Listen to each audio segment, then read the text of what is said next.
Ate, panatag ang loob ko kay Mang Jose dahil kilala na natin siya. Pero hindi ko maiwasan na umiral ang pagka-businesswoman ko. Kaya nag-hire ako ng private investigator. Dahil gusto ko lang makasigurado. Ayoko na siya maloko tulad ng dati. Grabe, no? Grabe.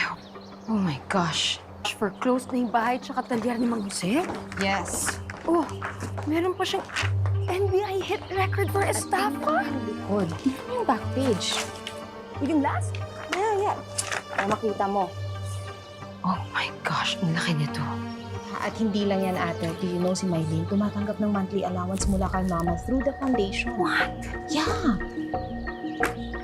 See? Ako lang nakakita nito noon. Sabi ko na sa inyo eh. Ngayon, sabihin niyo sa akin kung wala talaga siyang interes sa pera ni Mama. Kanina ko pa kayo hinahanap. I hope hindi kayo nag-aaway. I know it's none of my business, pero I just hope nagkakaintindihan kayo. Ano yan?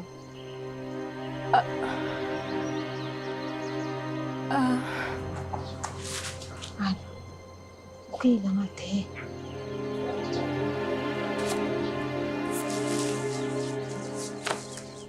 Background ni Mang Jose, ma. Pinaimbestigahan mo si Jose?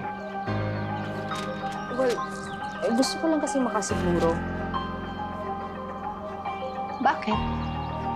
Dahil ayoko masaktan ka. I mean, gusto kong malaman kung seryoso talaga yung pagmamahal niya sa'yo. Just take a look, ma. Makikita mo dyan na may mga overdue bank loan siya. Tapos yung talyer niya, pati yung bahay niya, nalimata.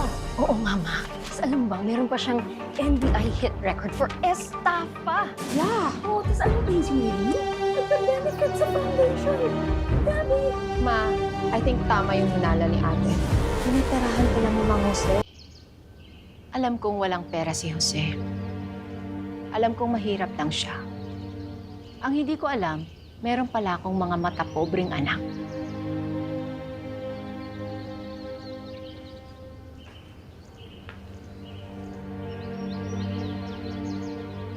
At teka nga pala. Alam ko na lahat ng nandito sa folder na ito. Pero ang sanang makita ninyo ay mahal ako ni Jose. Ma, andun na tayong mahal ka ni Jose.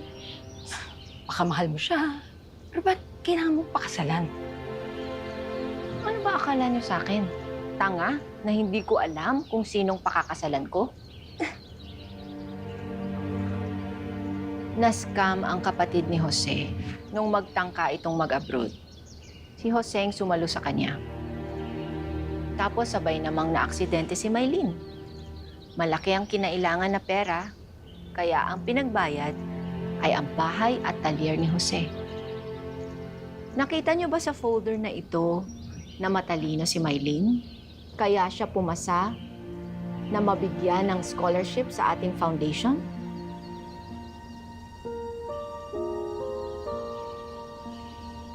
Ma, huwag ka naman magbulag-bulagan. Nakita ko na ang totoong Jose. At sana makita niyo rin na mahal niya ako.